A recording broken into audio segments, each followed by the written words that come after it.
We are live on YouTube. Going to be hanging out with you guys, taking some of your guys' questions. I got the homie in town all the way from Atlanta, Georgia. My man's BrandMan Sean. What's up, bro? What's up, man? Chilling, man. What's up? Glad you pulled up. Yes, sir. Tell you what, man, you meet a lot of people in this YouTube thing. BrandMan Sean is one of the real ones that actually like keep up and taps in and coming to Cali, you know, pulled up on me. He's in LA, and so he came to hang out. So super excited to have you here, man. We're going to be doing some Q&A stuff. You have a ton of new stuff in the pipeline. You're kind of reworking the BrandMan network. Yeah. Which I think is a great way that you've been able to kind of scale the way you mentor artists and do that kind of stuff. Yeah. Tell the people maybe who don't know who you are a little bit about who you are, what you do, before we hop all the way into doing some of this Q&A stuff. All right. BrandMan Sean, as many people know me, marketing and branding for artists. That's a short way to summarize it, right? Business strategy and all that kind of stuff in the back end. Yes, that's nice. But what I'm known for, my bread and butter, is marketing, branding. I own a marketing agency. It's called Contra Brand Agency. We work with artists where we've built, and this is like promotions. We're running campaigns. This is you have to have a budget, and we're running those campaigns. We have artists that are currently on the charts, artists that are going crazy on TikTok, hundreds of thousands of videos that we've built up. We have artists that we're building from scratch.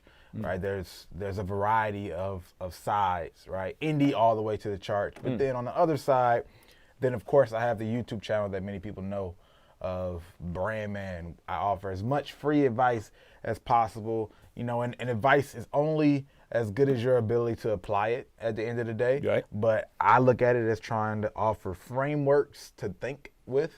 So you just see this and you piecemeal some of these things together and start to try to figure out your strategies.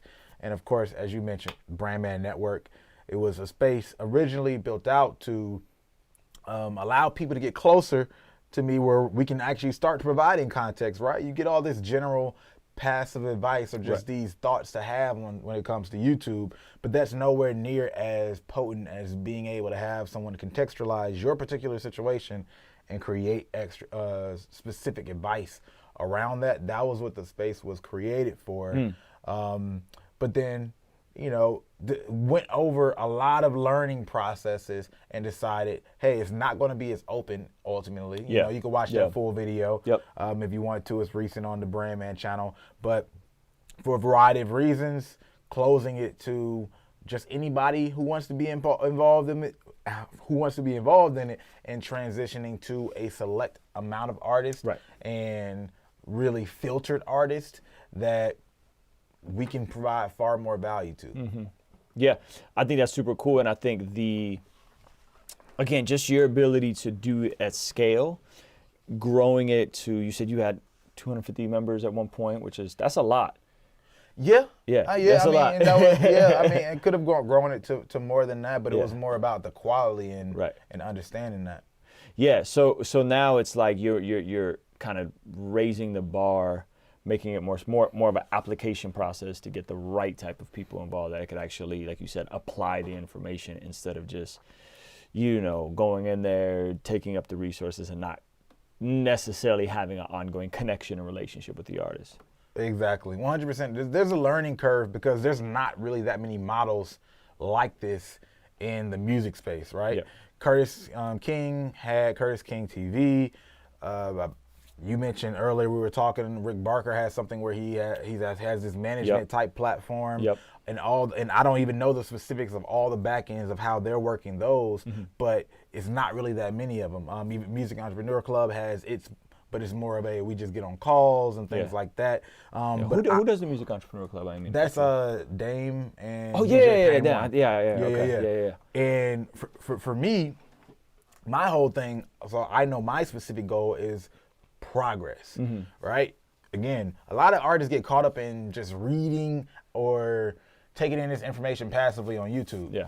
So it almost just becomes entertainment. Yep.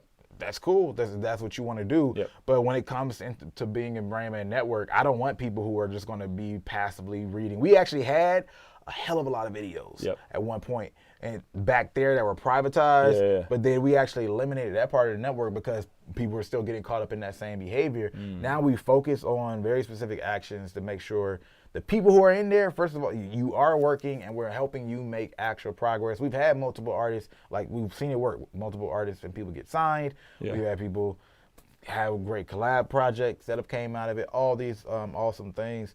But it's about progress. If there's no progress that gets made, Right. then it's no point of me investing my energy, because at the end of the day, it's still energy. Now, if I help you grow, Yep. and then you continue to grow, Right. one, that looks great with me, Yep. right? Yep. And you get more resources, Right. and now our resource pool together grows. Absolutely. But if I'm just investing into a dead end, Right. I don't care. I'm still wasting my money. That little bit of money that's being charged, Yeah. I can definitely make far more money elsewhere. For Yep. those people who like are Yeah. trying to fight over that, it's like, for me, it's not about that. Yeah, you know, I literally right now got a text about another canceled show, and I promise you this is gonna tie in. Okay. Hey Chief, praying you're doing well. Officially, it's happened. The governor of California has asked us events over 250 or more to be canceled, which affected the venue and in turn affected us. We're not canceling the event, just postponing it to a later date. Potentially, we're not asking for deposit refunds, blah, blah, blah. So, Hashtag Corona. yeah, we can't say that because YouTube's going to demonetize it. Oh, shoot. Hey, delete that. I told you I had delete the past 3 videos Delete demonetized. delete that, my bad. I'm sitting here trying to like help people get ready, like would you eat better, you know what I mean? Yeah. And they like keep demonetizing. But I say all that to say, what I love about what you said is that primarily, historically, right? Yeah, it's actually live, Danny. Boom, just answered that question. Is primarily, when I first started, and I started my first official record, like in Christian bookstores, came out in 2004. I remember I made 1,000 of them. I sold about 150 of them at a release show and put the other like 50 in a Christian bookstore. That's 2004. And the primary way that a lot of these artists back then who were independent built careers is they had to go tour.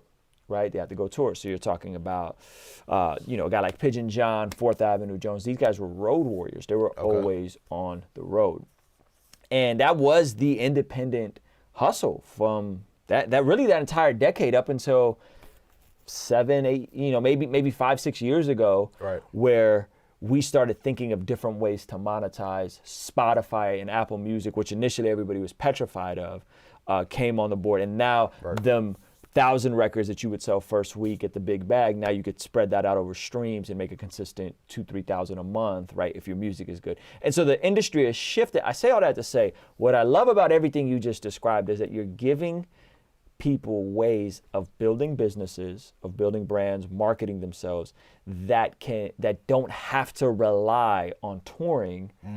When in 2020, everybody's daggone touring is getting canceled. Everybody get canceled. And I literally got a text message in the middle of this stream saying, hey man, we can't, you know what I'm saying? The governor, the NBA is canceled. So now, if this was 10, 15 years ago, that would be, the entire industry collapses. Oh, that's it. Right? That is it. But now because we got streaming and because of guys like yourself that are giving people practical game on how to build a multifunctional business, you're gonna have artists that, yes, it's gonna be a downturn in the economy. Yes, it's gonna be tough. Yes, you're not gonna be able to go and get that touring bag. Yeah. But I had already made a commitment at the beginning of this year, implementing some of the strategies that you had made. Like, I'm not traveling unless I could bring my family to shows, because it's just not worth it for me to step away from everything I'm doing here with YouTube, the community I'm building, the sync licenses I'm getting from just producing my own music. It's not worth it for me to go step away to make $1,000 a show if I can't bring my family and make a little experience out of it for everybody. You know what I mean? So I had already made that commitment because of the information and the inspiration that I feel like I've been getting from you, Curtis King, Busy Works Beats, all the people in the space that are saying, look, you don't have to just do this, like, go tour 200 days a year, run your personal life into the ground. You can, there's actually, I mean, you know, like I know a ton of Christian artists that divorced, infidelity, financial breakdowns because they just lived on the road. You know what I mean? And so it's sad, man. So what is your thoughts on that in terms of just like the dynamics and everything we just talked about? It's changing. Like our society could be changing, right? This thing could be around for another 6 months. Like everything could be canceled for the rest of the year. You know what I mean? Yeah, I mean, if you want to go to the extreme, obviously, it could be a world where nobody's outside, right? And we're all living through our platforms. Dang, bro, you hit me with the Walking Dead. Right. Like, that's the extreme. But the reality is, if you work like those other options aren't there for a period, in this time, you can focus and actually make traction to the point, like you said, you don't have to leave because you can connect with these people, you can monetize, you do not have to leave the house to make that money. I mean, there's artists, like, I know an artist who's making like $20K a month off of just Spotify, right? Like, that's it. Yeah, that's right? crazy. And we're not talking about even signed and all that kind of stuff, right? So, like, that kind of thing is real. And that was really primarily from one song. And there's other catalog, but it was really primarily from one song. So making money in your house is very real. And why that's important is just because things like you said, touring, that takes a lot of infrastructure outside of just the lifestyle. Yeah. Right? But that takes a lot of infrastructure. Network of venues, booking agents, all kind, so many variables. People actually buying tickets. I'm still pushing for people to get deeper into online experiences, man, and privatize online experiences. We have some things like the Patreons and like giving private like content in one sense, but I'm talking about private like interactive content. It's like what's that site? Is it like OnlyFans or something like that? Yeah, I've heard of that. Yeah, it's something like, I've only seen the negative side of that, but well, I'm not super familiar. I don't know. No. You know what I'm talking about?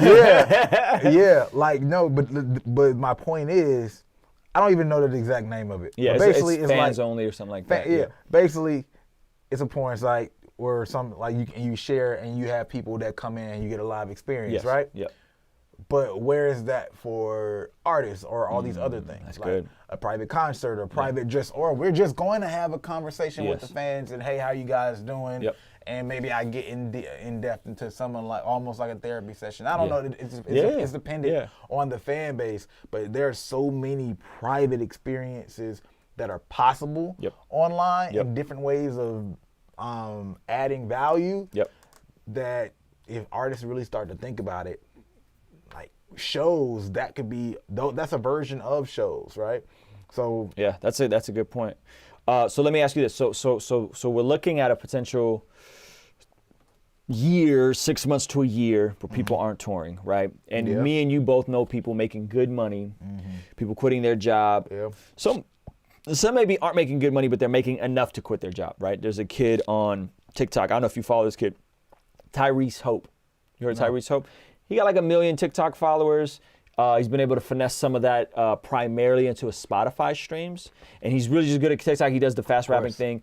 And he basically started telling people like, yo, like for me to quit my job, I need 15,000 plays a day on Spotify. Nice. And his TikTok folks just started delivering that every day. And then it was like 15,000, 20,000. Then he was like, yo, who was his idol? One of his idols was somebody. And he was like,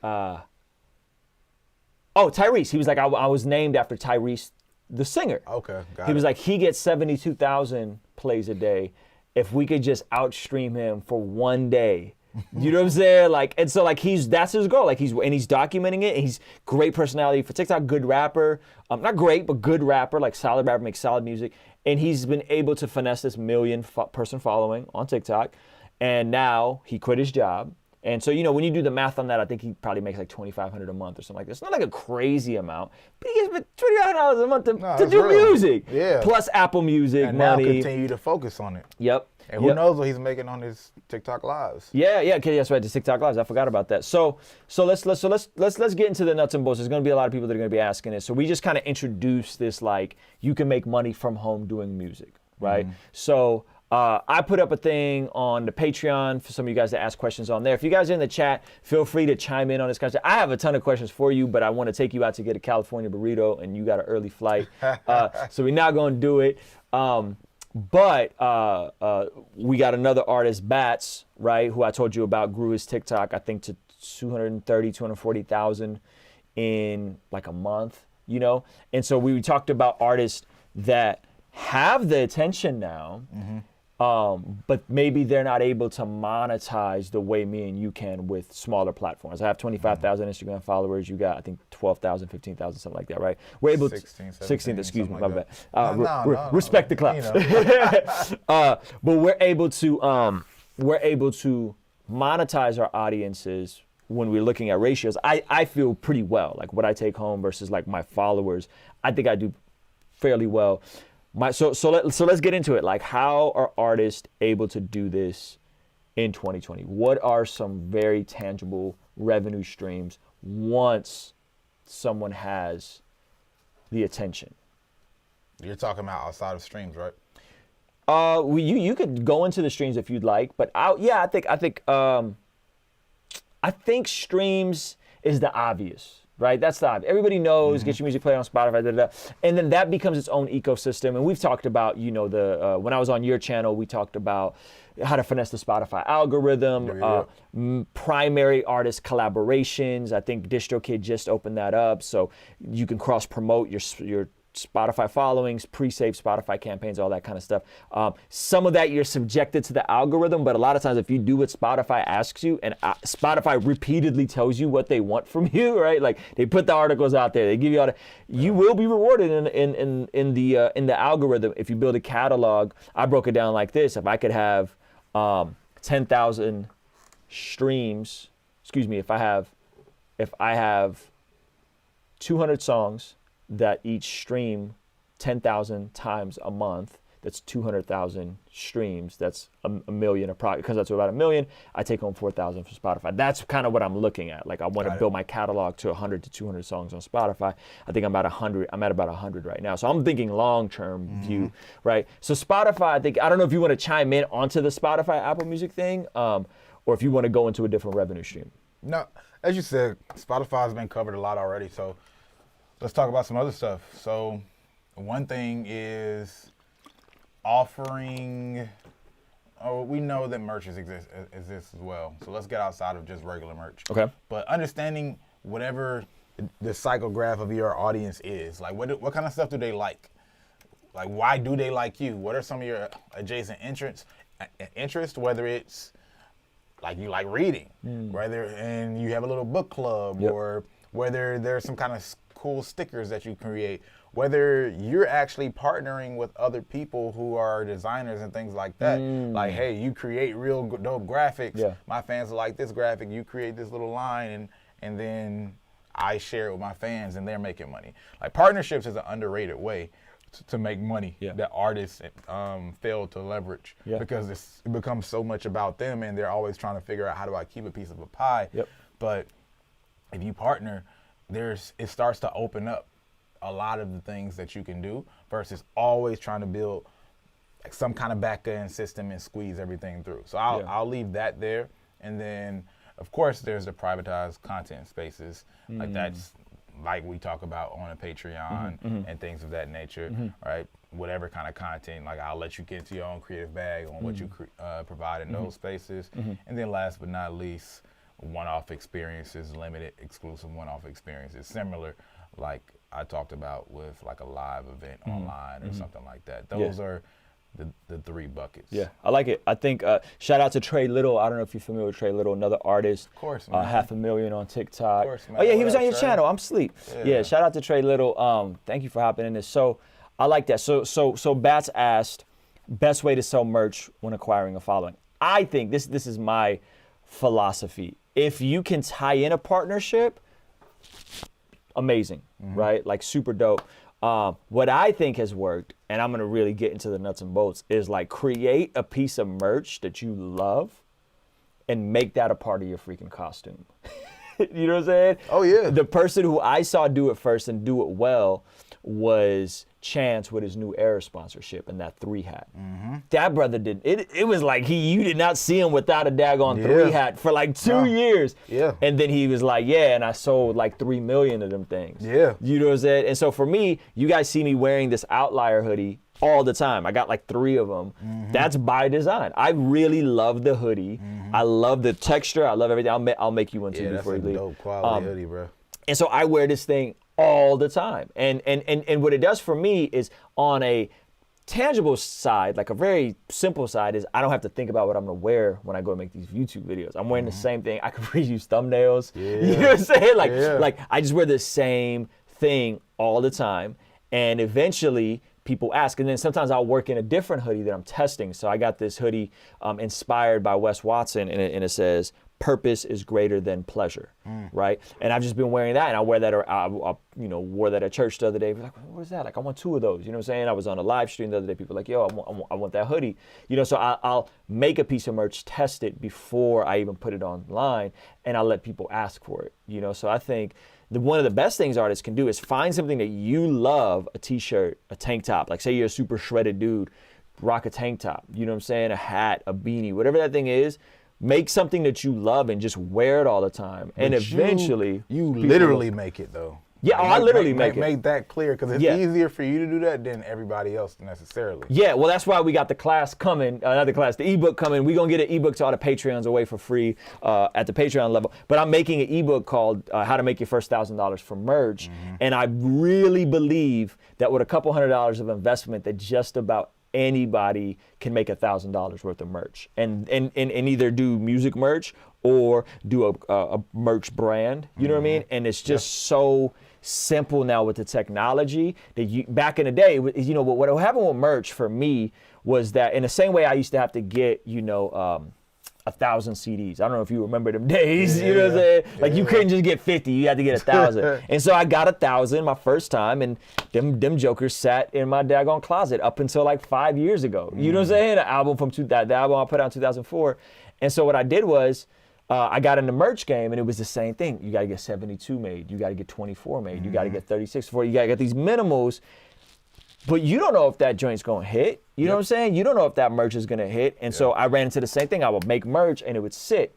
You know what I'm saying? And it would just sit and sit and sit. And so this new system I figured out where you can basically make it almost on demand with ridiculous margins. You know what I mean? I'm not going to get into the margins. I'll give you the numbers afterwards. But they're ridiculous margins that allow an independent artist to, you start breaking, like I broke it down like this. I broke it down to the point where like, okay, to have a $100,000 down payment for a home, which is what I need minimal to buy a house in California.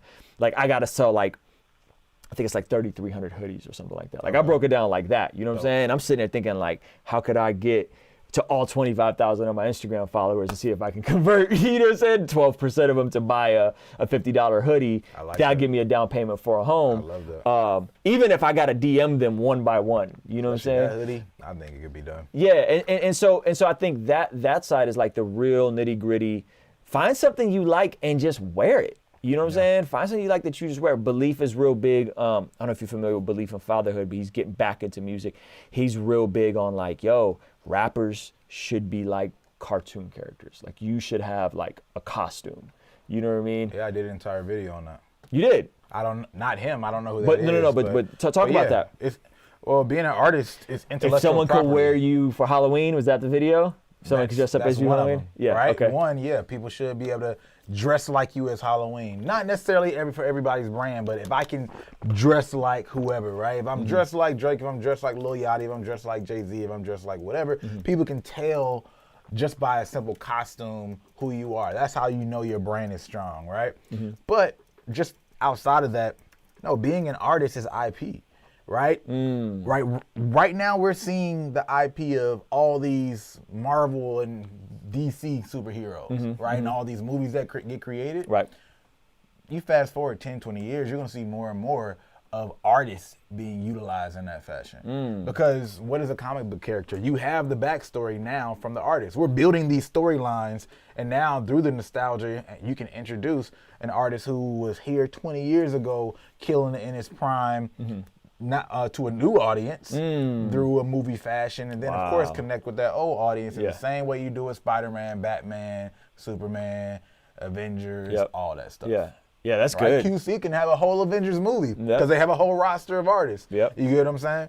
So like you have that IP. Andre 3000 had his cartoon, right? Like that, all that stuff is intellectual property. Intellectual property is one of the most valuable and transferable things that there are, particularly when we're talking about any new platform that comes, any new medium that comes. It's why the music industry still has a stronghold and the core infrastructure is still surviving. Why? Not because they've really adapted to the new models quickly, right? Not because all artists just want to sign to labels still. It's because they have the core intellectual property of the music, right? That's, as all these distributions and all these things start to fade away or just become a lot easier to do at scale and more accessible, the last thing is, oh, but who owns this, right? Good. Like, and that's the intellectual property. Yeah. Like Prince, the artist formerly known as Prince, because I can't use my name anymore. Yeah. Right? Steve Harvey he doesn't have the Steve Harvey show or whatever his talk show was now, but because he got off of whatever channel that was, now he's on Facebook. So it had to be like Steve TV, right? Because they had the name, that intellectual property of that name and all the content associated with it. So that goes back to, again, like, if artists, they should think of themselves as superheroes, characters. That's that good. My album can be transferred, the titles can be transferred, the aesthetics can be transferred, my name can be transferred. Yeah. All of that stuff is something that can make money. Love it. So the homie Trutha just asked an interesting question. He said, when you rock that merch, how do you approach getting people to pre-order? I'm struggling to get people to pre-order. I have a very basic answer for this. I want to hear it. I'm curious about yours. He's struggling. So he's rocking the merch. He's slowly testing it, right? And Trutha, hopefully you're dropping multiple pieces. Like, you're not just married to one. Before I did the Outlier joint, I had like 10 other designs. God's Dream, King's Dream, right? I could try, like, just nothing would click. And then as soon as I were like, this one, like, my pastor was like, I want one. This, like, people with good taste started asking me for one. So, and that's important. Taste is important. Taste is very Dame important. Dash said you can't buy taste. No, you can't. So You can't. he's having trouble getting people to pre-order it. How does he mitigate that?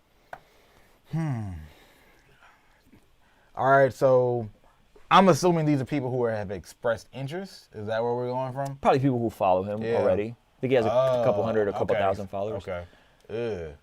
Well, one, you have to test designs. Yes. And people might just not actually like it. If you might not like it, it's good. Two, you need to figure out some way to create some kind of scarcity, urgency. There's a lot of times, and a lot of things that people say they want to do, and they actually do want to do, but we procrastinate the hell out of things. So we need to be nudged. And I mean, those are the two primary things that I can think of off top. Yeah, I'm gonna be real basic, Trutha. Get the merch dope. How do you know the merch is dope? People start asking for the merch. You know what I'm saying? People gotta ask, like, what you wearing? Like, da-da-da, you know what I'm saying? That's when you know you got a piece. One, and then two, man, I don't know if you ever done this, bro. My first introduction to entrepreneurship was selling prepaid legal. You know what I'm saying? Multi-level marketing. Nah, man. So, I make a list. When it's time to do a local show, I make a list. I'm trying to sell 300 tickets. I'm trying to sell 400 tickets. I make a list of every single person I know with influence, every single person I know that will buy some even if they can't attend. And I literally pick up the phone and call every single person.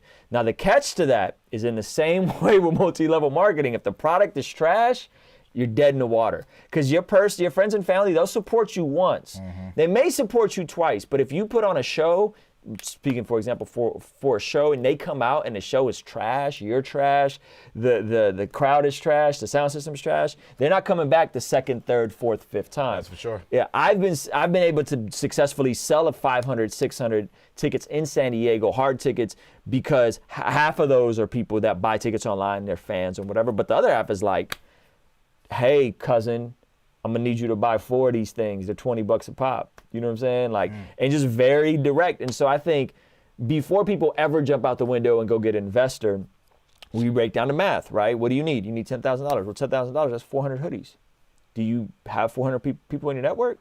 Most of these guys are believers, so they go to churches with 500, 600, 700, 800 people that would probably just buy them on like, yo, the Brother Trutha got a new CD out. You know what I'm saying? I'm gonna support my brother. Right? So I think that's one of the perks of being a Christian artist is like, if you're actually a Christian, you hopefully are plugged into a church. That's a huge, and this almost sounds like I'm finessing the Christian audience, but like, yo, when it's time to move, Like we form like Voltron. Like, yo, there's a network. we doing this show at the House of Blues. We can't be out here looking crazy. I need y'all to buy some tickets. And with bro, every time I probably personally sell about 200 to 300 tickets, like myself. So that, you know, goes back to the whole like, oh, should you pay to play? Da, da, da, da. It's like, bro, I pay to play all the time. You know what I'm saying? I pay to play out my own headlining shows.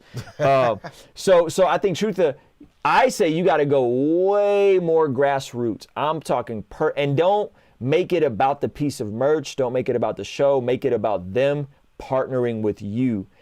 But make sure that thing is quality, because if it ain't quality, they're not buying the second and the third one. If they buy the first one and it's fire and it's one of their favorite pieces and they love the color, the texture, they will come back and buy the third, fourth, fifth one. They'll tell their friends about it. Everybody will love it. But if you put something together and it's janky, it's not going to end well for you, man. It's such a simple concept. Simple concept, but hard, because you know what it is there's a degree of and I'm not saying you're prideful, truther, but there's a degree of ego attached to asking. I don't want to ask people, you know what I'm saying? But a lot of times that network you have initially will be the people to give you the resources, the visibility to get up to that next tier of visibility, or at least that's been the case in my life. Well, not even just that though. I'm even talking about that core concept of everybody gets so caught up in marketing these days and how to convince people forget about just having great product. That part. Yeah. Shout out to I think Tips. Tips said he just started a podcast. Is that what you're saying? Shout out to Tips for the daggone super chat. Okay, so check it out. We got an artist in here. I just interviewed him actually. So Nick D, cinematographer, amazing cinematographer, amazing rapper, singer. Dope. Last year started with January 2019, started with 1,000 followers. Leveraged his talent as a cinematographer. Dropped a song and a video every other week. Okay. For 24, 26 weeks, all of 2019, grew his Instagram from 1,000 to about 28, 29,000. And is now doing his own merch and all that kind of stuff. So he said, most artists on the come up don't associate making it with making a living off of music. They associate it with the following count. Touch on realistic ways to monetize the following you have, unless you touched on that already. And then Truther said, yeah, I had to humble myself to cash out. Need tips starting a podcast. Oh, you need tips on how to start a podcast. My fault. Okay, cool. We're gonna come back to you in a sec, bro. Let's dive into this. So again, dude. When I started doing this, sure, when you started doing this, you were joking. Like the question you kept getting is, yo, BrandMan Sean, how do you blow up? How do I blow up? How do I blow up? Right now, it's like, bro, I got the following. I got 28,000. I got 200,000 on TikTok. 300,000, 500,000. How do I monetize these people? You know what I mean? And so, Nick, BrandMan Sean just talked a little bit about like creating these intimate, private online experiences for people, collaborating on different merch items. What were some of the other things you mentioned? You mentioned like 3 different types outside of just Spotify. Can you recap some of that?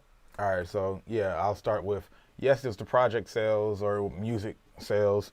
Then you have private experiences, right? Now I'm forgetting. Also just some kind of partnership, leveraging your audience. Yes. And whether you're an affiliate, but even more so, you have the leverage to just profit share, right? Yeah. Me and you pair up, bam, 50-50. Yep. Right? What am I missing something? No, that's good. I think that was it. I think you talked about merch, you talked about collaborations, and you talked about like intimate, one-on-one, like online experiences. There we go. You know, where we're leveraging technology. Yeah, like Nick, I would be curious to see you do a live online concert, because he's fire. You know what I'm saying? So what if you did some type of like, yo, I'm doing an online show with a live band, and we're limiting it to 100 seats. Yep. And you guys get to tell me the set list. You guys piece together the set list. Interact, all kind of stuff goes down, man. Like it could get so interesting. I wish sometimes that I was like an artist and could do like you can really get crazy with it, man. And experiment with it, do it on a small scale. Get a lot of feedback. Hey guys, would you like to do this again? Right? You can do it once a month. Yep. Like so now you have a reoccurring revenue. Like a live tiny desk. There you go. A live That's tiny it. desk. That's it. That's an option, right? There's a website, I forgot what it's called, where there's a lot of DJs that just stream their parties, like, and people can tap in, tune in, just like Twitch. It's like Twitch for DJs doing live sets. Yeah. Right. Yeah, you could do it on YouTube, Nick, because you already have a YouTube audience. You can do two things on YouTube. You could do an unlisted live stream and create a way for them to buy a ticket, send them a link to an unlisted YouTube stream. I think you could make it private and literally give them email addresses, like get their email address, send them the private through the YouTube thing. I believe you can do it through Zoom. Like you can do, there's a Zoom package that's $40 a month that becomes more like a webinar. I don't know if you've seen this. It's $40 a month, and it's literally, instead of just having a big video Zoom call, people can call in when they want to. You can bring people into the chat one-on-one. Yeah. And I saw Busy Works Beats and what's his name? The guy that used to manage Taylor Swift. They did that. So they had a Zoom call with like 300 people in a Zoom call, but then it was just them talking face to face, and then people could come in one by one. They select the question and that kind of stuff. So there's a couple different ways to use it. What is a private streaming platform to? Okay, he asked that already. Yeah, so YouTube, I think YouTube would be great. You know what I'm saying? And maybe the first one only gets 20 people. You know what I'm saying? Maybe it only gets 10, but those 10 people feel like you just got to kick it with them. You know, again, we're just throwing out ideas, right? Like there's multiple ways to monetize. I think Nick, I think all in all, bro, I think you're onto all the right stuff. Me and Nick are working on music together. Nick has his merch already dropped. He has not the Superphone, but one of the competitors to the Superphone. So he's doing a lot of the right stuff. Honestly, for you, Nick, it's just patience, bro. Like, it's just patience. Even though you grew really fast in a year, there's just going to be some degree of patience where people buy into you. You know what I mean? And it takes huge, a little longer. Especially if you talk about Superphone, right? Or anything like that. You need to be thinking long game. I need to go hard body, actually getting these accounts, getting this information for like a year before I truly start to say, how do I want to monetize this as an artist? And someone just asked that, when should an artist begin to monetize their fan base? So that's, I mean, you kind of threw it out there. Yeah, I mean, like, cause one, all right, it's more, when do I start to collect fan information, right? So I create intention. All right, then when do I start to collect fan information, and then when do I decide to monetize? That's the order you should be thinking of it in. And having that information, again, is not something you might immediately use, because when I only have 5 people, it's not really even worth trying to squeeze and figure out how to monetize that. I should better be spending my attention on getting the awareness and creating a bigger list, right? But once you get to that standpoint, now, all right, if you're using something like Nick, whatever type of platform he's using that's similar to Superphone, like, you should be able to be filtering and even segment those audiences, but you got to have a size big enough to do that. Yeah. And then we can talk about what the offering is. And of course, we've already talked about options for offerings. Yeah. Justin said, what do you think about an Airbnb setup with private, intimate, in-house performances? Yeah, I think that's cool. Yeah. There's also Peerspace. Peerspace is super dope. Super dope. Posed in a Peerspace. Yeah, I like Peerspace a lot. I've thrown some shows using Peerspace. I think that's a great resource. The thing that we're kind of talking, Justin, in terms of live events kind of being shut down potentially for a minute. That's the approach we're trying to bring to the conversation, and the fact that, like, a lot of artists don't necessarily have the fans or the infrastructure to go out and tour just yet. Yeah. And we may just not be able to. You know what I'm saying? Yeah. Let me ask you this. Let's switch gears a little bit. And again, you guys feel free to chime in.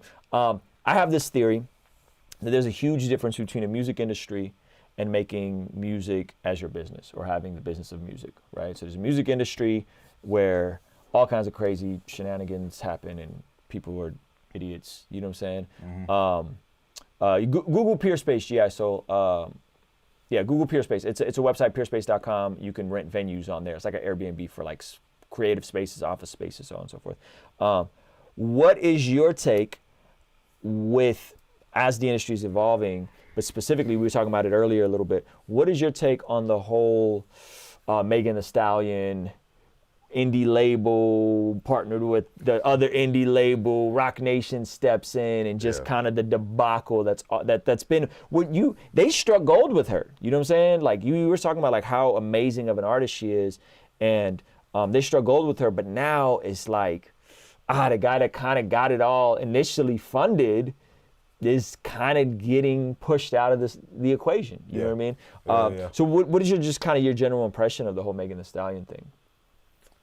I think there is that tradition of bigger entity poaching from a smaller entity in some form of fashion, whether that's Rock Nation, whether that's 300, but those are the two bigger entities at play in that situation. Obviously, the manager, or label owner called Crawford, he's admitted, hey, I'm new to this thing, right? So everybody else knew more than him, essentially, or theoretically, when it comes to music. A situation like that, it's interesting when I hear certain things that Megan would say, because they don't. I'm not saying it's not that they don't add up. It's just like they seem to be a non-factor. I hear them both say things that are like non-factors. Just don't add up. The math don't add up. Like she says, the TK guy or whatever. Like I was talking to you about that. She was like, "Hey, this guy is super nice, and he was around, and we connected to him. I didn't see Carl that much, and we didn't communicate as much. Right. But that's the nature of their roles, right? He's supposed to be around, because his job is to be around you. His job is to care for you and do all those things. Because he was the day-to-day manager. Right, he's the day-to-day manager. So for that but she communicated it as if we just clicked with him more, and we rock with him more, and he cares for us more. Right. So that's why the relationship as it is. But then you hear Carl say, again, I don't really know the industry, this manager, TK or whatever his name was, right? He was the one who did the deal, yet he's the one, but she's not coming at him. She's coming at him, the day-to-day manager, and her mom actually wrote out the contract. Yeah. So like if all those things being true, I just think that there's more at hand, and there's people that are likely behind this that are not being mentioned, and it might not necessarily be Rock Nation. Yeah, and I think the tough part, man, is again, like you said, major artists, major labels poaching smaller acts. This isn't new. This has been happening. It's tradition. That's exactly what it is. And the crazy and just from the other side, man, because so many artists get into this position where they complain and speak on that, but you also have to understand the business side of it and that person as well, right? Because, look, man, there are people who are taking risk. If I'm putting up 100K, if I'm putting up $1 million, whatever that number is, I'm putting all this up, and you're essentially nothing right now. I'm betting on you.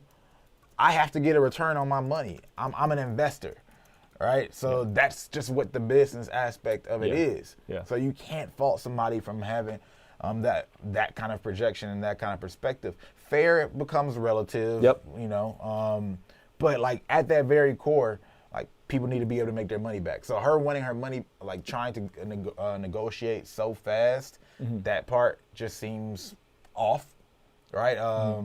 I don't know, like I said, I don't even want to speculate any deeper on that, but just the whole general idea of, look, I'm investing into you, I'm taking all this risk, but you want to reward me as if I'm somebody who just like latched on to you. A lot of artists, and that's the weird part, right? Because we build up a lot of artists to feel like they are that. Like I was just talking about to somebody the other day, where there's a lot of artists that have no idea how much work is being put behind them, right? They just think, hey, I dropped this song, this thing started taking off, and it went crazy, and oh man, all of a sudden these big people started shouting me out and they liked it. They just think they're awesome, right? But a lot of times people strategically do it that way because that helps build the ego, and that ego projects pretty well in terms of the entertainment industry, right? So artists get caught in that delusion, and that's not all artists, but that's a lot of cases, right? It's a lot of cases, and like there's an artist that was built up and got a deal. And he essentially turned around on his manager with the perspective of like, look, you just rolled my coattails, right? You rolled my coattails when this person like put together the found an investor for him. Yeah. Like got him in position to sell, for a multi-million-dollar deal. And this person has done this like 5 to 10 times before you. Yeah. Yet somehow you think that you were the reason that this thing happened, right? So like there's a little bit of that where when I look at that as well, it's like, all right, there's a disconnect of understanding the work that has to go behind it, and all of a sudden turning around and saying, it's like, I wouldn't say as deep as being ungrateful to your parents, but still not acknowledging that work that it took and really being ignorant of it. Because until you have a kid, it's hard to really even say like to understand what your parents did. Your parents did, right? So maybe an artist would have to get an artist one day and experience from that perspective to understand like, yo, like it's a lot going on back here and they're just out there floating. Of course there's predatory deals. Talk plenty about that, but I don't think there's enough. Like, I don't think artists will ever fully understand the business and how it works and be able to make true strategic decisions until we stop just talking about the predatory thing that's very real and allowing them to think, hey, it's all victim and I should just be getting more, as opposed to, understand the value and incentive and how each business model works and where the benefits are. That's so good, man. I think the tough part is just about anybody who's been around the music industry as an indie upstart has felt that sting that Carl is feeling. You know what I'm saying? And it makes a lot of us rethink our entire even business strategy. You know what I mean? And it's a bummer. And that's part of the reason that people take more. Yeah. Right? It's like I need to get as much as can and I need as much control as I can because there's plenty of people with more power and leverage that will poach them from it. Yeah, and the tough part that's hard to quantify is the opportunity cost attached to the investment, meaning that the time I do or don't spend building up a specific artist, I could have been spending that time building up my Patreon community or building up my own merch or building up my YouTube or building up my own music, building my own catalog. So I think the tough part for artists to understand is if somebody Carl sounds, in the Megan Thee Stallion situation, he sounds like he just primarily was the financer of that situation.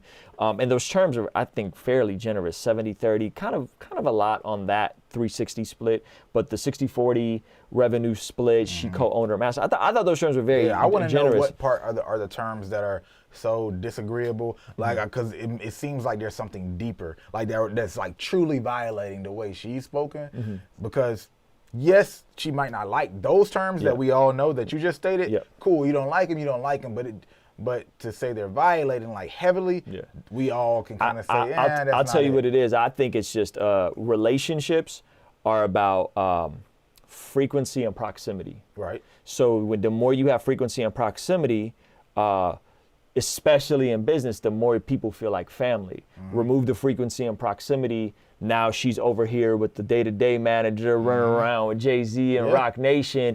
There's no frequency, there's no proximity. Relationship goes to crap, and you forget all the nuance of what went into that and the sacrificial financial investment or the opportunity cost. So I don't think it's super deep. I think it's just out of sight, out of mind.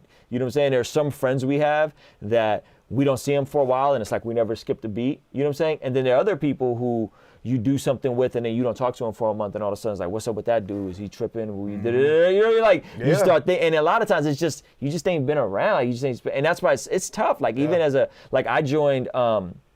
recently joined a Wednesday night Bible study for the sake of having relationships that aren't attached to anything business related. Because I feel like a lot of my relationships were that I'm in a basketball league strictly to have brothers in my life that like, we don't talk about any business. We just play ball. And then Wednesday nights, we just talk about God and our faith.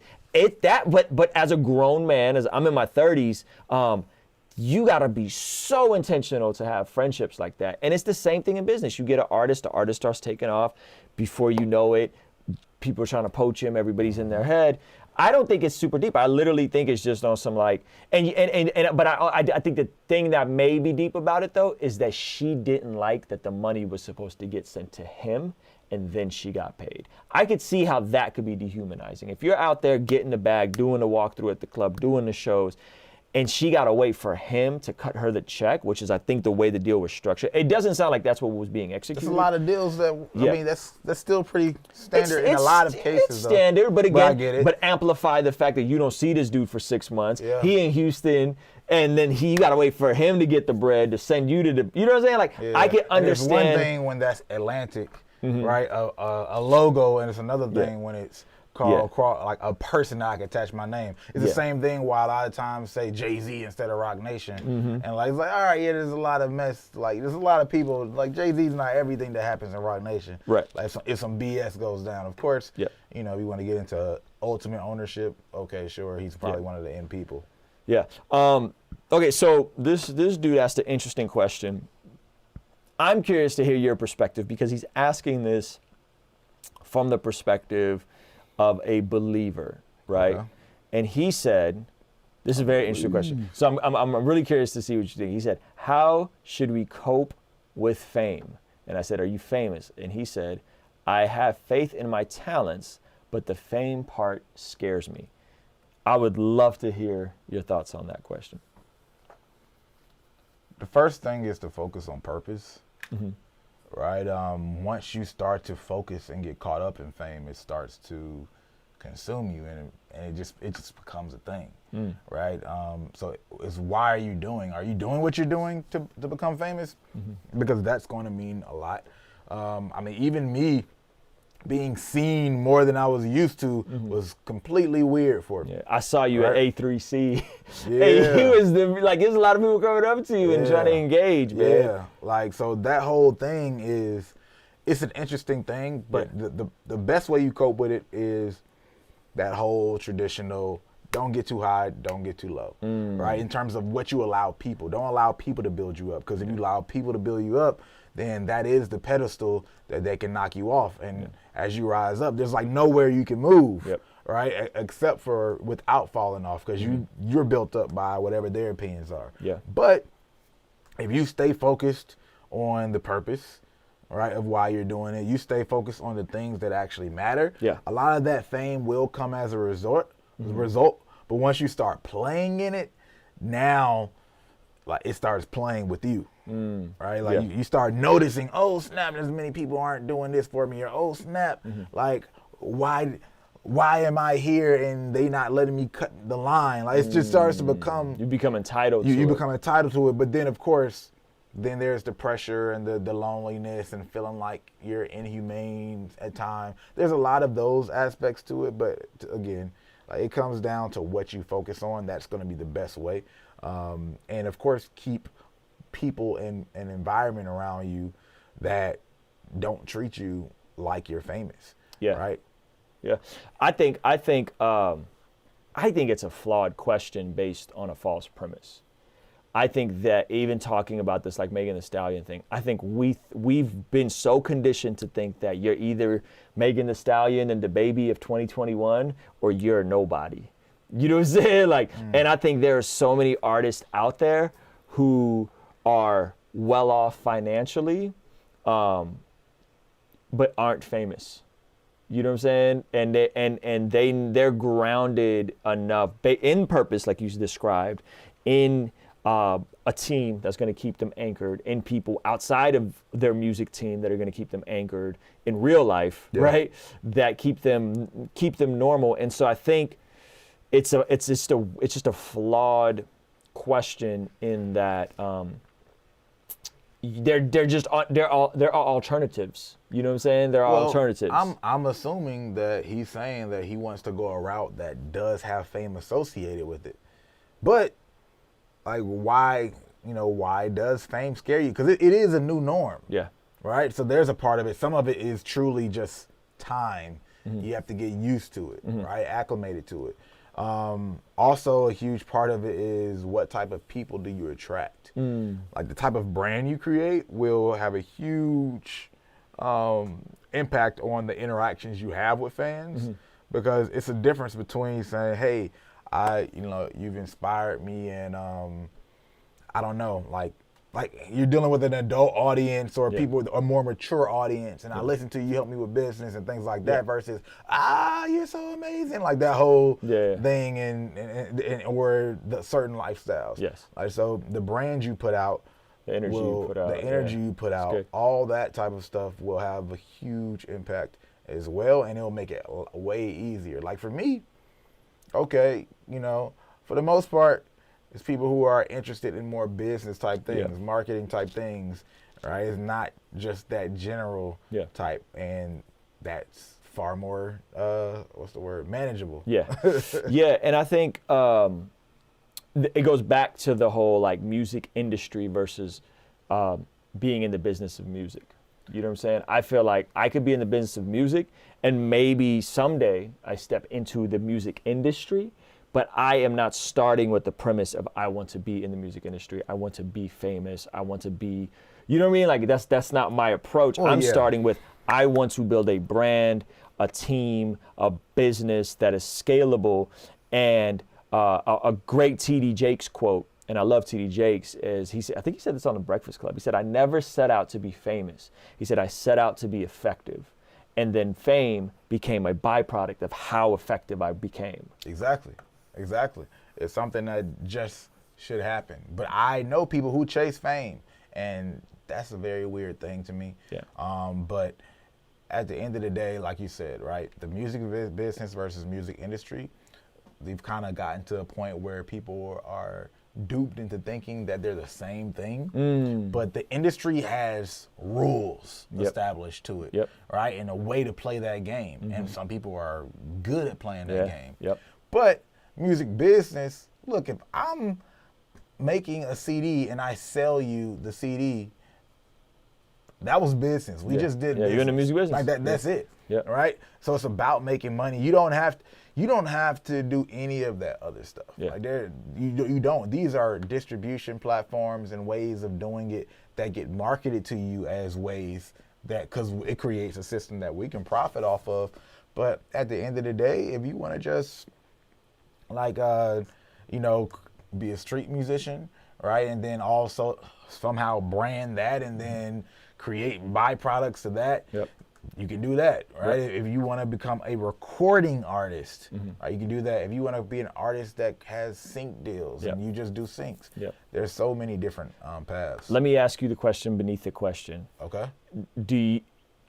I think what he's really getting at is, do you think that because he's a Christian artist, that fame is going to, or the potential of success, let's just not even call it fame, but the potential of success and potential fame, do you think that's going to corrupt him? Like, that's really where he's coming from, I think.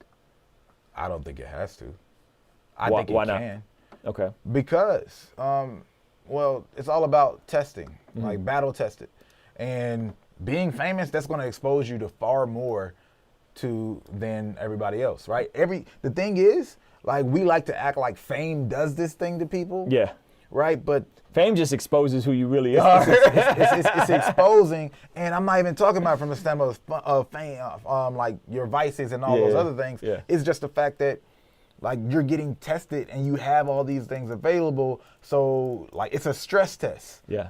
Right? And how much can you take and what's really real? Yep. And you have to use that, because to me, you can come out stronger than ever if you go through that and achieve it, but you have to look at it that way, as opposed to if you're afraid of it changing you, like that's an internal battle and test you have to do with yourself and get through that to create your own testimony. But how do you know where your loyalty lies, right, if you aren't tested, right? Because it's easy to say and speak the talk that so many do when they don't have anything to deal with, they don't have any temptations, right? But it's another thing when I'm out and a girl is coming at me and then I say no, right? If don't no girl want me, then okay, how can I cheat on my girl? But if all these women are coming at me all of a sudden for whatever reason, now I'm being tested and you have to become stronger. But of course that also makes it easier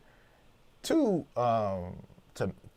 to sin, whatever word you want to use. So it's an internal process. It's an internal journey. I think fame, entrepreneurship, all those things are very good at helping people find their spiritual side, because you have to dig in deep into self to get through it for the most part.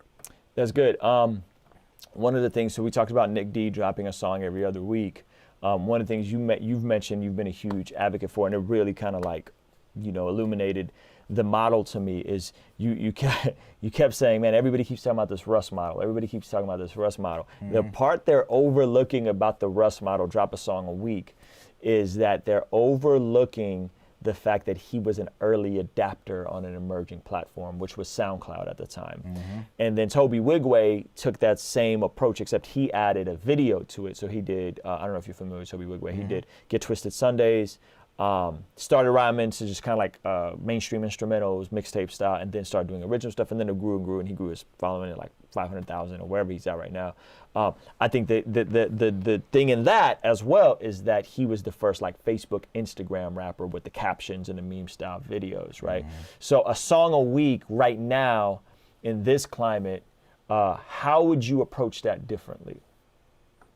Well, you don't have to approach it differently. It's how do you find the medium or the platform where it's effective, right now, because a huge part about that is the organic spread that happens, right, where just the music is enough, not music and then marketing. Of course you can market, but when you can just drop music and it automatically gets exposed to new people, today it's going to be tougher. It's going to be TikTok. Yeah. There has to be leveraging TikTok in some way to do that.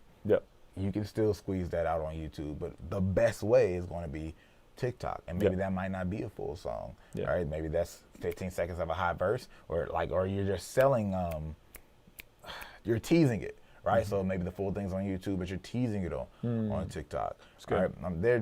It has to be a place where exposure organically happens. Yeah, and I'll be completely honest with you guys. I'm going all in on this next series I'm going to launch, and I've shared it with a couple of people. I'm going all in on vertical music videos so that I could put them on IGTV. I've been waiting for somebody to do that. Yeah, so I could put them on IGTV and then turn around and take the best 8 bars or the best 4 bars and put those on TikTok. You know what I mean? Because I feel like if there's a good quality video, it may or may not do as well on TikTok, but it should live better on IGTV, and IGTV seems to be rewarding the vertical versus horizontal. And you can still throw them things on YouTube if you want to, and on Facebook. You know what I mean? So there's multiple places they can live with the vertical side. And I don't really see a whole lot of people taking advantage of that. You know what I'm saying? Let's see, I think the next step could be the intimate show, private show. I appreciate all of you. This man talking about the trial of your faith and tasting your faith is true. That's good. Ruslan, what do you think about, we're not going to say that word. I just did 3 streams back to back on it, Jonathan, so I don't want to get into it because all 3 videos got demonetized. We're basically, this stream started with figuring out alternatives because touring is not going to be an option because of that. And I'm not saying that word because I think YouTube's going to demonetize this one if I say it. But because of that, they're going to, we have to figure out alternative ways for independent artists to make money. So you can rewind the stream. BrandMan Sean gave amazing ideas. I gave some amazing ideas on how to do that. Justin says there's people on Fiverr selling 4-bar verses. Nice.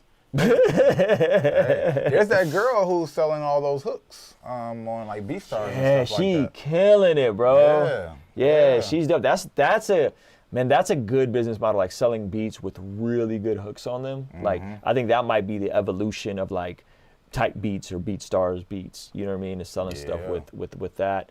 I'm trying to think. Yeah, the early adapting of a platform, I think, is so overlooked and undervalued, and a lot of these other influencers are pushing that narrative, just drop a song a week, just drop a song a week, just drop a song, right? Without understanding the minutiae and the details of how that was actually done. So someone like Gary Vee would just be like, yeah, if I was Drake, I'd drop a song a day. But what distribution? Well, where's the distribution happening? Yep. You know what I'm saying? Because if Drake drops a song a day, Drake has the distribution channels to be on the banner of Apple Music and Spotify every time he drops something. But if you're just the average artist, you may not have that. So I love that you broke that down, that Russ video. You guys should all go watch that Russ video that BrandMan did, because I think it'll really enlighten you. And what it'll do is hopefully light a fire under you to take advantage of TikTok. You know what I'm saying? Take advantage of take these advantage emerging. of TikTok, or create some paid marketing to go behind it. Hey, every single video I'm gonna put $100 behind it, or I'm gonna put even $5 behind it, but at least knowing that you're gonna give it a certain level of exposure and give it a chance. Yeah. Yeah, this is a good question. Someone said, one of our Patreons, SETI Music, said, if an artist had $500 to spend on music, not beats, mixing, or production, what would you buy? $500 to spend on music, not beats, mixing, or production? Yeah, so not actually anything music related. They just wanted, I guess, put some money behind. So you mean marketing? Yeah, I guess marketing, yeah. That's what it sounds like. So what would you spend that on? What would I spend that on? Today, I would spend that on some sort of ad, honestly. Okay. Like either an ad or a TikTok influencer. A single, really. Now, most people can't really analyze and audit which TikTok influencers will be worth it, but I would, especially if you are good at that. Yeah. Like either one single TikTok influencer or an ad. TikTok influencer because it's a shot in the dark, but if I only got 500, all right, cool, and there's a lot that can really come out of that. And then a programmatic ad, because once I get my next 500, I can pick up where I left off and keep moving. Yeah, I think it would depend on your goal, Seti. If your goal is visibility versus conversion and sales, that would determine, like, are you trying to make money back on that 500, or are you strictly trying to expand your visibility? I think that would make the difference to me. I would start with the end in mind. So what's the objective? You want more views and visibility and more followers, then an Instagram ad might be, or a Facebook ad might be like the best bang for your buck. Do you want the potential of your song going viral? Maybe you could find a couple different TikTokers, see if they could time it, create some kind of challenge around it. That could work as well if it's a fire record, you know what I mean? But I would probably be, I would probably be encouraging them to figure out how to create the content themselves for TikTok as well. You know what I'm saying? Like maybe get a nicer phone, get a nicer camera, get a nice lens, a light. You know? Or I would honestly say get more money. Yeah, go sell some more stuff, get some more money. Like, for real, like $500 is not enough. Not a lot, yeah. It's not a lot. It's not enough. If you can do 500 again and again and again, like you can inch over time. Yep. But just make sure your expectations are intact. Yeah. All right, last question, and then I'm taking you to get a California burrito. Xavier Sorrow, dope artist, Rapzilla freshman. What do you think of the concept of an album in today's streaming world? For instance, what's some effective ways to drop a whole project? You got to have a theme around it. You really have to have a concept. If you really want it to matter, you have to take that old approach, which now seems old, but that's just art, right?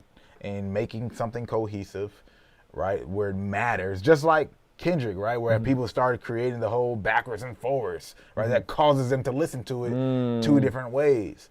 Creates incredible replay value. Of course, right? Yeah. Hella replay value. But you have to have some kind of concept that you can connect with, right? That people become aware of, that causes them to listen to it and grabs their attention. It has to be worth it.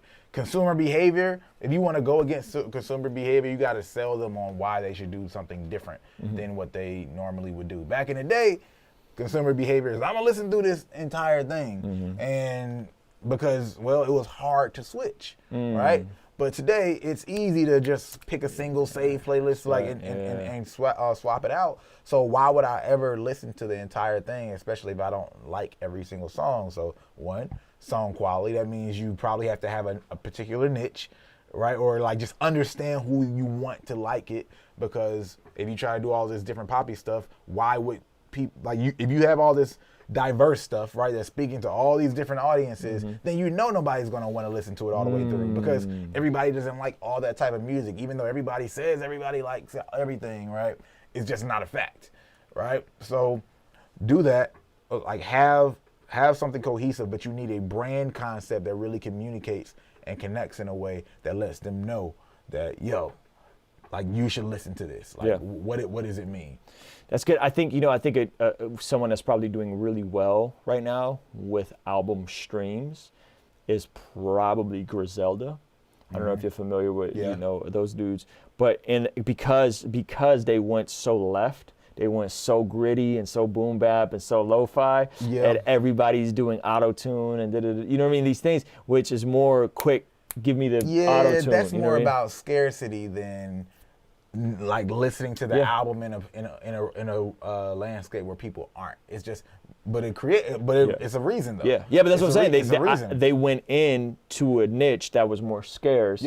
Which my guess would be that would probably translate better to album listens instead 100%. Of just singles. Because there's a higher appreciation, and as you know, when we talk about scarcity, that means your 10 songs might be one of like the 100, 200 songs that exist versus 10 of 3,000 or something like that. So that's definitely a real part of it. And then you can also add additional narratives after a project is dropped. Like sometimes people have narratives that are attached directly, and you know this is being promoted. But then you can also promote different narratives through PR and have that, like, have other conversations started about your project that cause people to listen in different ways. Yeah, and I think the thing about Griselda that's really cool is that I feel like they did that. There's somehow the way they branded and marketed themselves is that it wasn't just like dusty boom bap underground rap music. The way Slaughterhouse was perceived 10, 15 years ago, it was like, oh, they're just rappity rap. You know what I'm saying? It's nerdy. They somehow finessed, I don't want to say finesse, but marketed, like, this is a better term, to create this like high view of their art. Like they attached themselves with high fat, and it was like, before you know it, you got all these like hipster Yeezy hype beast kids.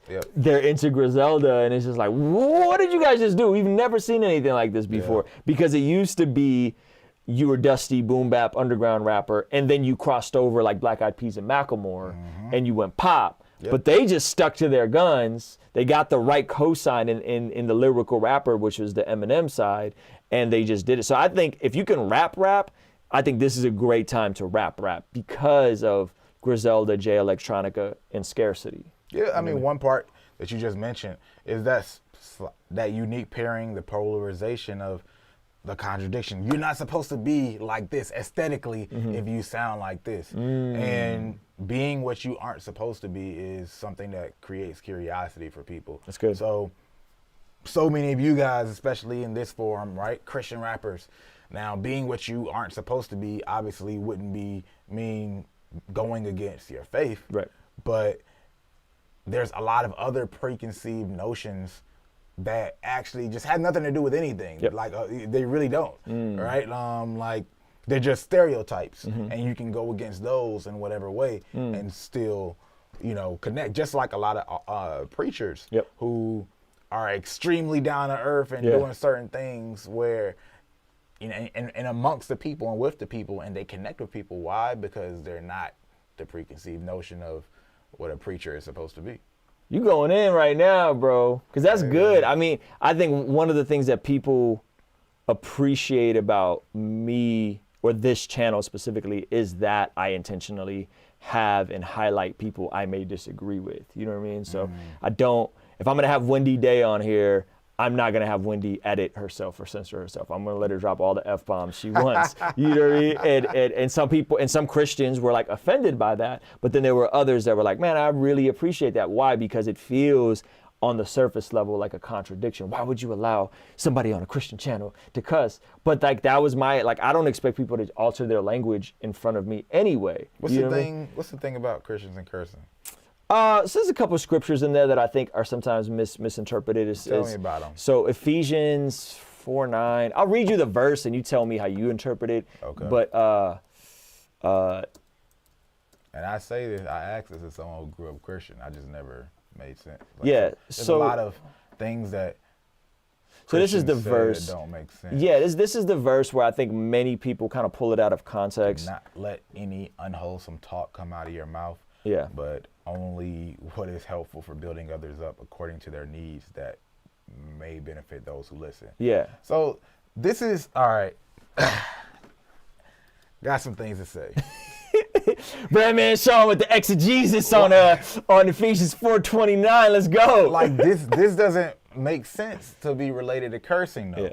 Because yes, cursing could be like, if I were literally, I could curse you like a witch, right? That's putting a curse. That's building somebody down. Yeah. Like there's a lot of curse words that have nothing to do with like the other person. Yeah. Right. So, but there's a lot of stuff that comes out of. Can you go back real quick? Yeah. I'll pull it up. Yeah. There's something specific that it said. Unwholesome. There are a lot of unwholesome things that come out of people's mouths that would never register on people's radar. Yeah.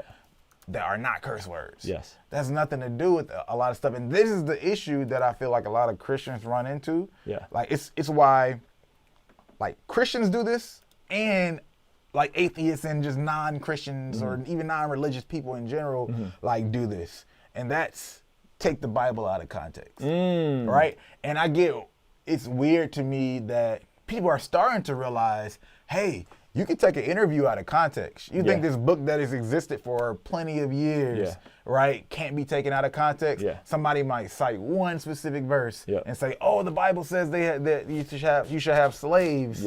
But but you haven't taken the time to read through the Bible and even the verses around it sometimes where it's like, yo, this is a parable, which is by nature not supposed to be taken literally. So it's like, I don't know, man. Another one they quote is James 3:13. With it, this is with our tongue, with it we bless our Lord our Father, and with it we curse people who are made in the likeness of God. From the same mouth comes blessing and cursing, my brothers. These things ought to not be so. Does a spring pour forth from the same opening both fresh and salt water? Can a fig tree, my brothers, bear olives or grapevines producing figs? Neither can a salt pond yield fresh water. All right, so here's another thing that I have an issue with. Like, all right, again, we can get back to cursing people. So like, F you, maybe that kind of might right? But if I just say, fuck, like that's not directed at anybody. But the bigger thing, like really that, and this is like I've always thought about stuff like this since I was little. Like people create these words, right? So it's like, because words are all labeling, marketing, and branding. We decide what they mean, right? So like some of these words, these curse words per se, didn't even exist when this was written. You get what I mean?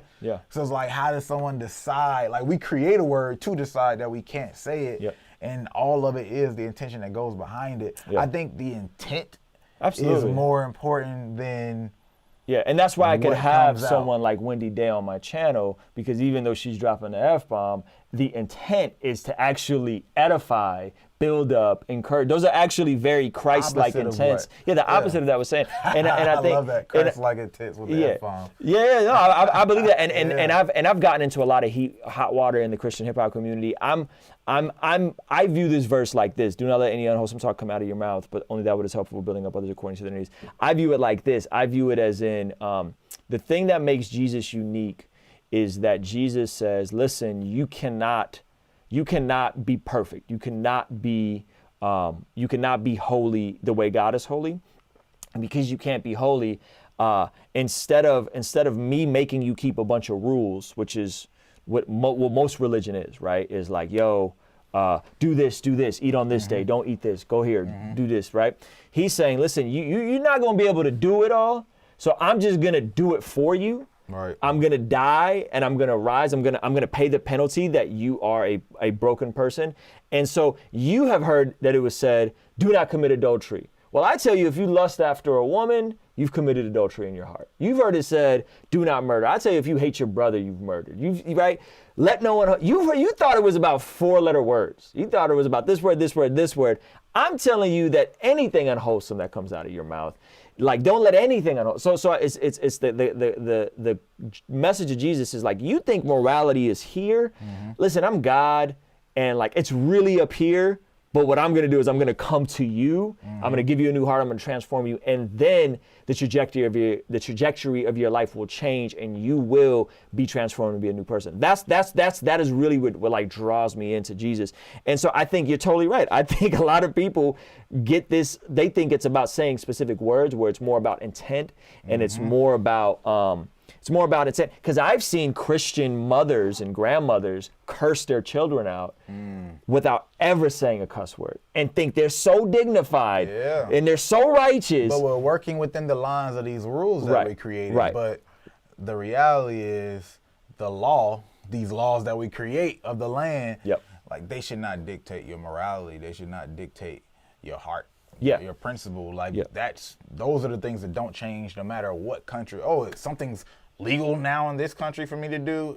Now I can do it just because it's legal in this country. That shouldn't be how it's dictated. But you said something about Jesus that makes me ask you, or I want to ask you a question. Okay. Do you think Jesus wanted people to follow him in the sense of his word? Follow him literally, or praise him? Do I think Jesus wanted people to follow him literally? Like as in follow Jesus, right? Follow and praise, because obviously there was some literal when it comes to some disciples and things like that, but more so I guess it's easier to just say outside of the literal because, hey, buddy's not around. But follow him in sense of his word and his ways, or praise him, because I think, what do you think? I think it's all the above. I think the tough part that was confusing for me to come to faith, I grew up, and I shared this in a live stream earlier, because of how my mom and dad's marriage dissolved. We were a part of this like Orthodox Armenian church, more like a Catholic church. So I grew up with a very negative view of religion.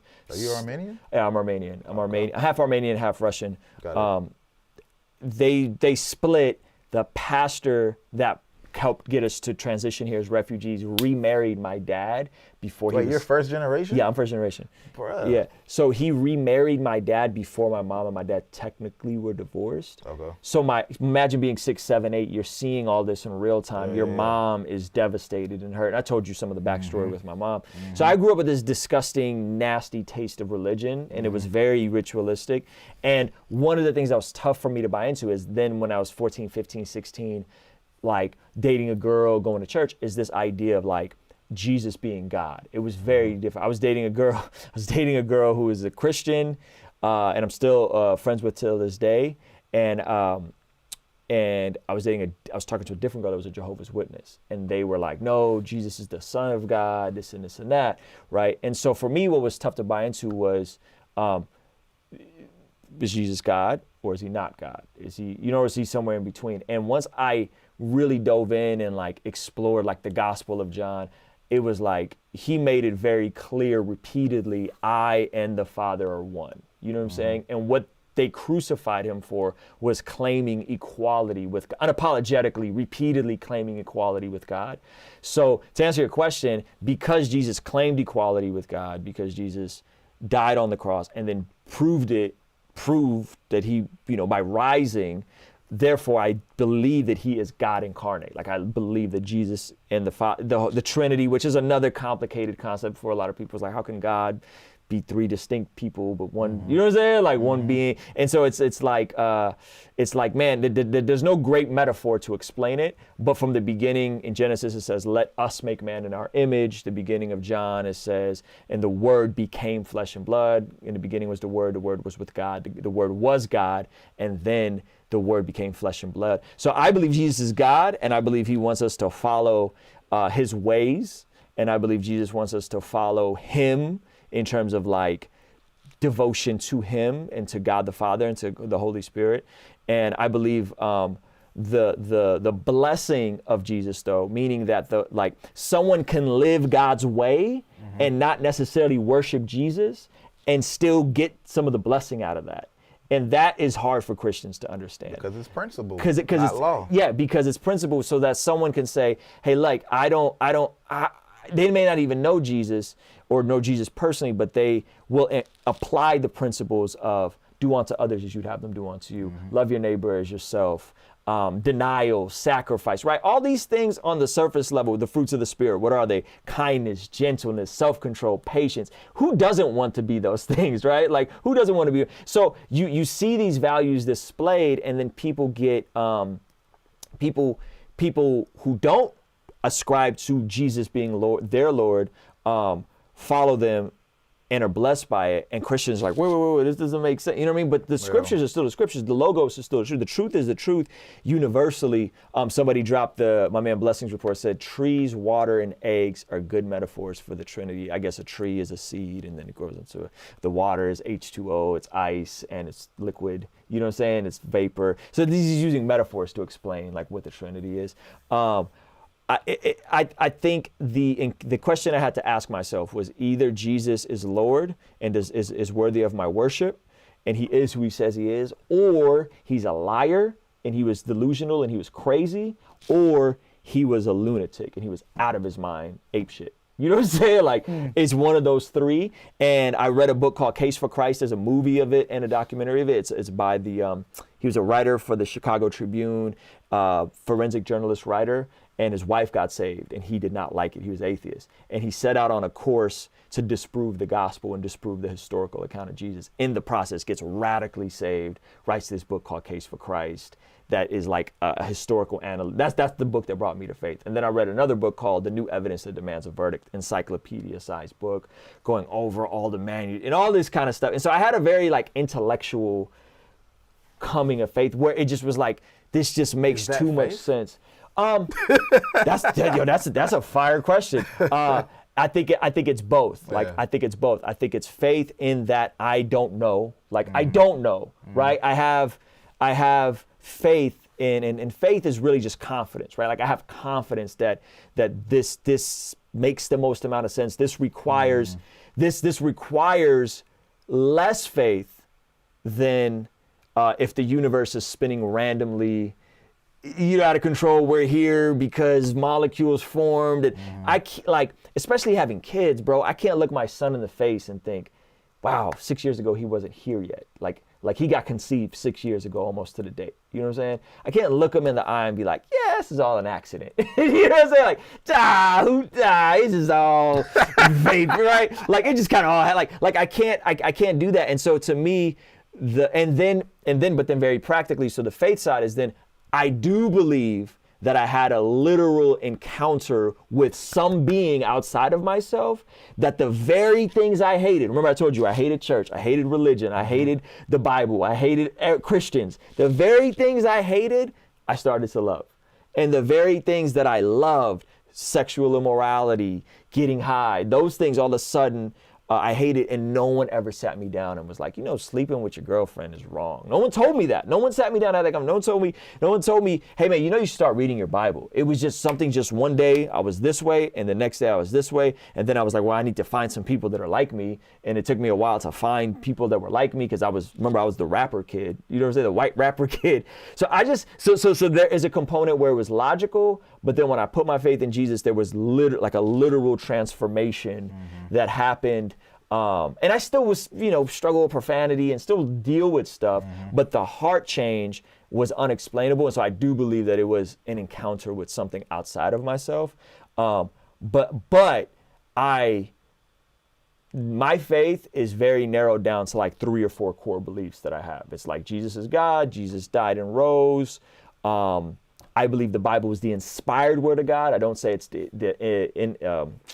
infallible. Like, people are like, no, it's the infallible word of God, right? Like, I believe it's the inspired word of God. It's God inspiring man to write this book. What about the original version, like not the stuff that's written in English, which things obviously get lost in translation. Yeah. So there's the last 8 verses of Mark, the Gospel of Mark, that literally in Bible say, these weren't in the early manuscripts. We don't know if this is in there. You know what I mean?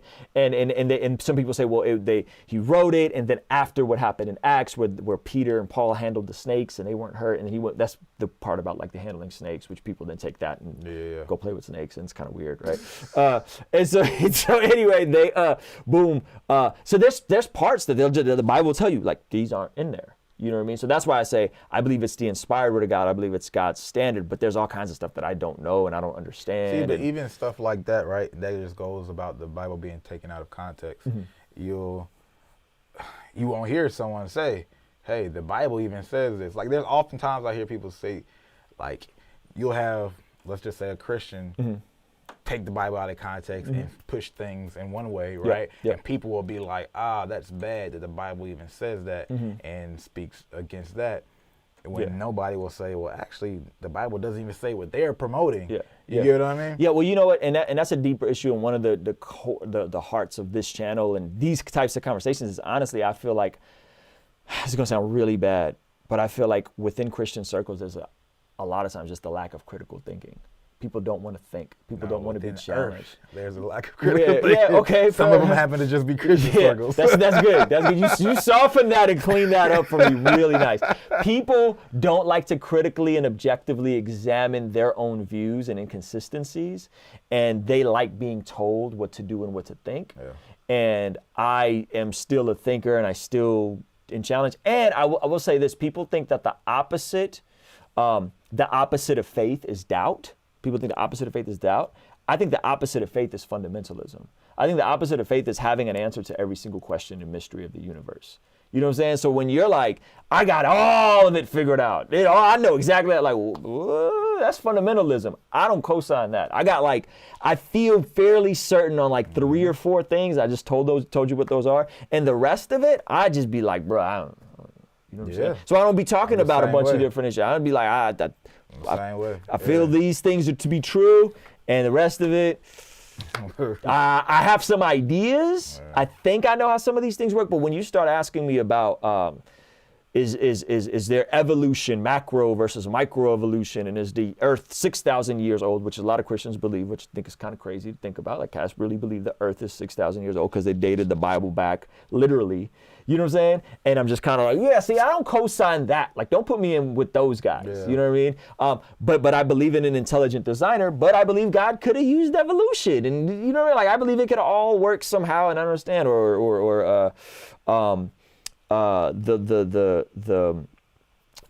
the end of days. Is it going to be a rapture? Is it going to be this? Is it going to be that? Or is God fully in control and completely sovereign down to the detail of what toothbrush I use and what toothpaste I use? Or do I have free will, right? Like these are things that are like, I just don't know. And to be honest with you, I don't even spend that much time thinking because I'm trying so hard to live out patience, gentleness, kindness, self-denial, love for my neighbor. I'm trying to be that person. I'm becoming that person that I just don't spend time worrying about all these like, well, you know, the gotcha Christian question. Well, if God is eternal, who made God? You know, so like I just don't think about that stuff. I just don't. I don't care. It gets too deep. You'll paralyze yourself. You said something interesting. What did you say? You said the opposite of faith is fundamentalism. Yeah. Interesting. Yeah, it makes me think about how I've always, well, not always, but I kind of say faith and trust are different. Right. Explain that. Well, trust needs data. It needs evidence, right? Like, faith is the absence of evidence. So how can I trust you if I don't know you? Right? We gotta gain and build trust. Yeah, that's good. Faith is without all that. Yeah. You know? Yeah. It's that simple. I'll push back. I think trust is overrated.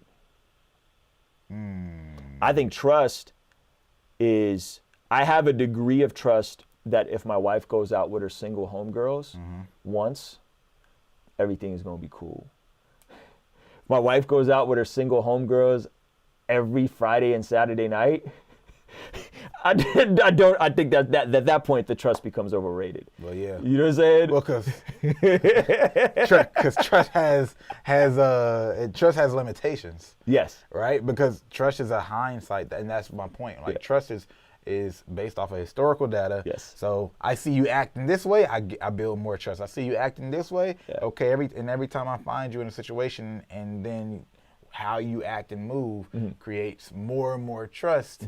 Right? But then you start to do things that violate that, and that removes. Yep. Faith is almost immovable, but even more so, it's you can't fully explain it, and some of it is without reason, in the way that we can process and I wanted to say a word. I'm gonna invent a word. Logicize. I like that. Logicize. Yeah. I believe there are people in my life who I have no reason to trust that they're going to do the right thing. I'll tell you about them off the record.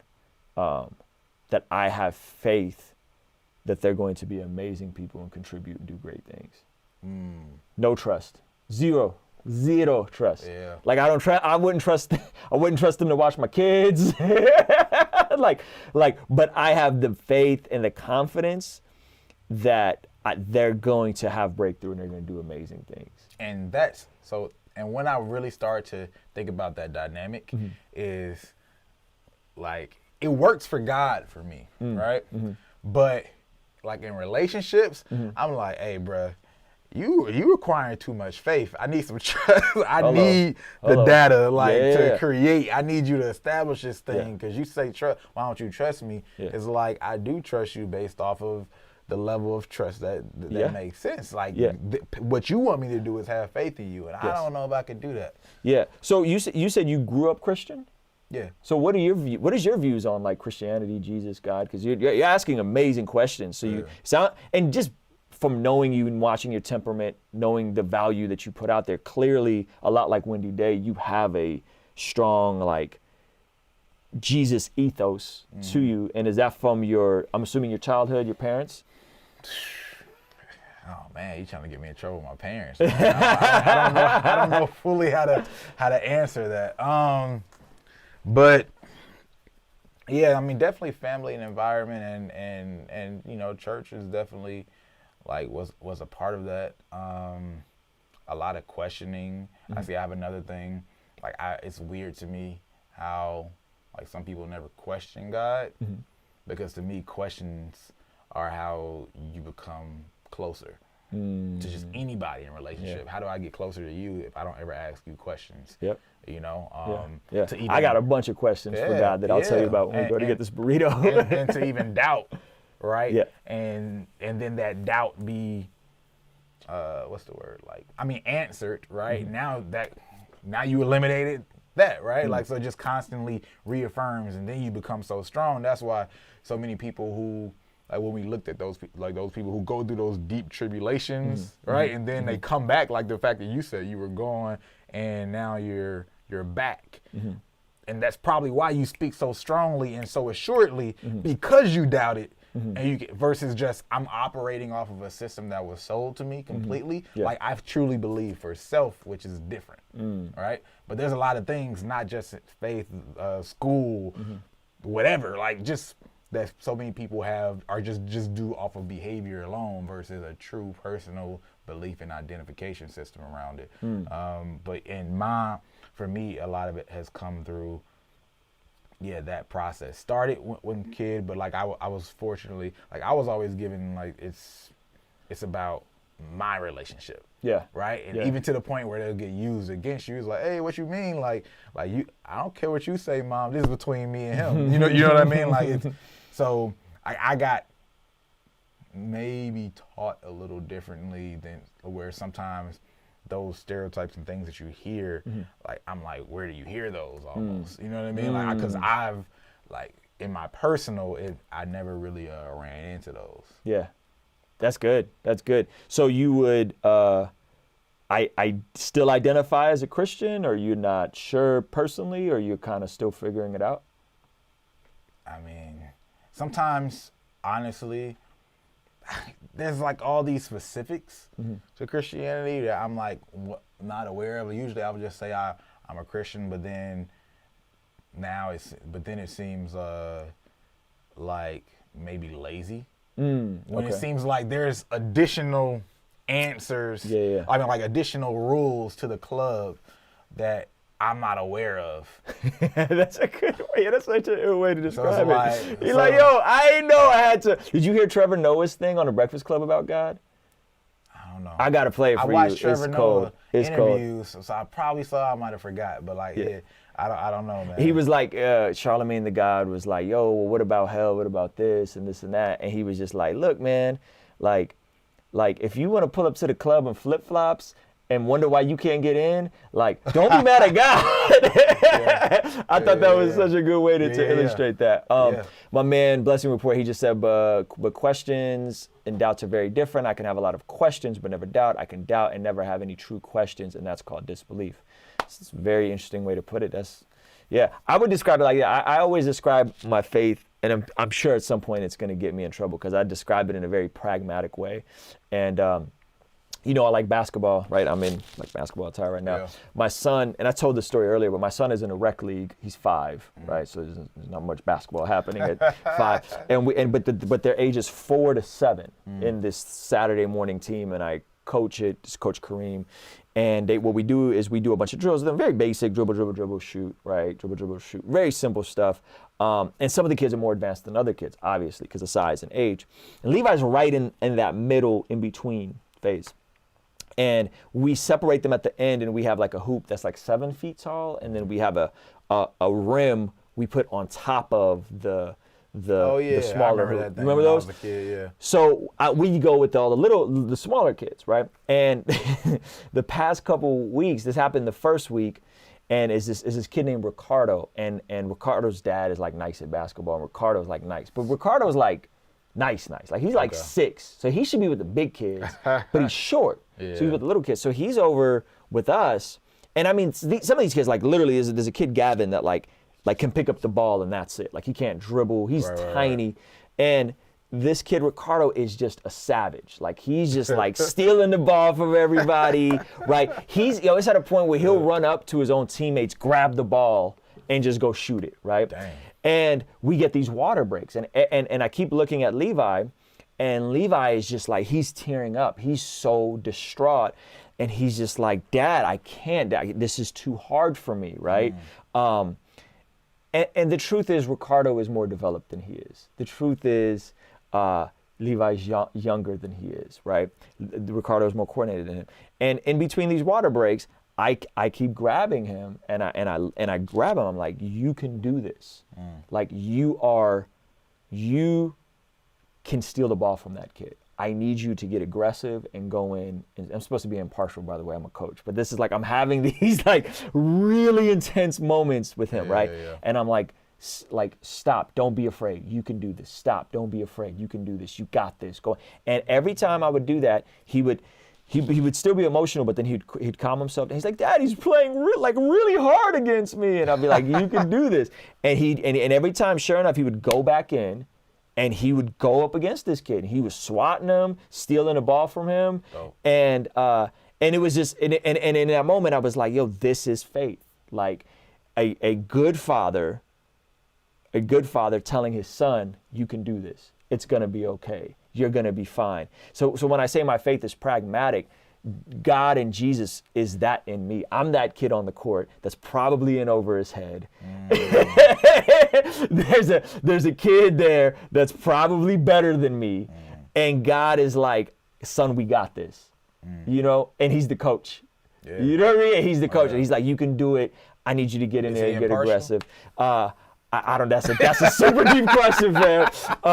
And he's like, yo, you can. And granted, I'm still encouraging the kid Ricardo and all that kind of stuff. So I don't know if he's impartial, but and so for me, that confidence and that belief has to come from somewhere. I didn't grow up with parents reaffirming me. I didn't grow up in a stable environment. My mom and dad were. So I got that from God, and I literally believe that God is for me. That He is going to.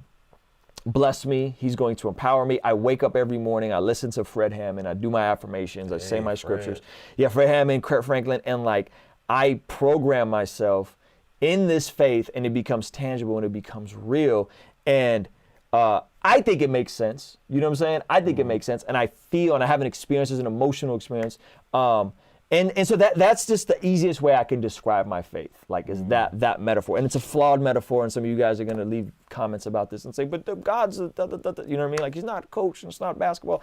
That's the way it makes sense to me, and it's made more and more sense that way the more I became a father. You know what I mean? The more I've had a kid, I became a father. My views of everything. You have a real-time metaphor. I have a real-time active metaphor, and Levi, my love for Levi is unconditional.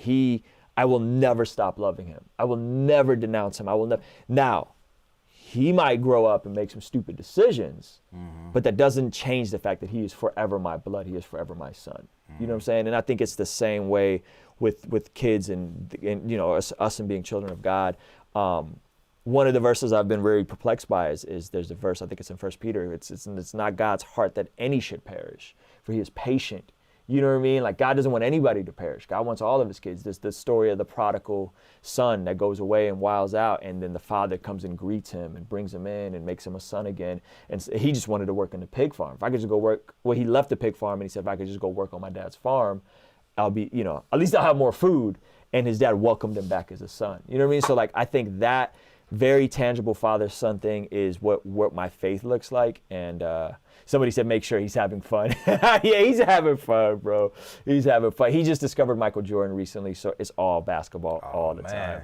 Lucky kid, man. Lucky kid. But yeah, man. So I don't know. Hopefully that gives a little more insight into, like, what my faith feels like. And again, like, bro, this stuff is just so tangible. Like, who doesn't want to be a more loving, more patient, more kind, more generous person? Like, I think when we look at the macro ideas of who Jesus is and what he promotes, they're values that atheists should look at and agnostics should look at and be like, oh yeah, like, Christians are, yeah, like, I don't believe what they believe, but goodness gracious, why would you not, you know what I mean? Like, and I feel like that is, to bring it full circle, on the Christians' part, poor branding, poor marketing, poor storytelling.